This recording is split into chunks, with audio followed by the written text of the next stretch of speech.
আল্লাহ, আমি আপনাকে কোথায় হারিয়ে ফেলেছি? আমি তো আপনাকে পেয়েছিলাম, তাই না? তাহলে আজ আমি কি করছি?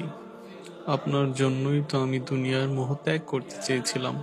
আমি তো ক্ষণস্থায়ী সুখ চাইনি। তবু আজ কেন আমার হৃদয় আপনাকে অনুভব করে না? আল্লাহ, আমি তো দুনিয়ার লোভ করিনি।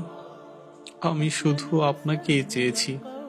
প্রতিটি সম্পর্কে, প্রতিটি ভালোবাসার প্রাপ্তির বদলে আমি শুধু আপনাকেই চেয়েছি। আমার প্রতিটি নেক কাজ ছিল আপনাকে পাওয়ার জন্য। তাহলে সেগুলো কোথায় গেল আল্লাহ? আমার জীবনের সেই সুন্দর সময়টা কোথায় হারিয়ে গেল? যখন আমার হৃদয় আপনাকে অনুভব করত, যখন ঘুম ভেঙে শুধু আপনার জন্য নামাজে দাঁড়াতাম। আর আজ জেগে থেকেও আপনাকে স্মরণ করি না। এটা আমার কি হয়ে গেল? আমি কিভাবে আপনার ভালোবাসা ভুলে গেছি? আমি কিভাবে এত দূরে সরে গেছি? আমার হৃদয় যেন পাথর হয়ে গেছে, যে এখন আপনাকে অনুভব করতেও কষ্ট হয়।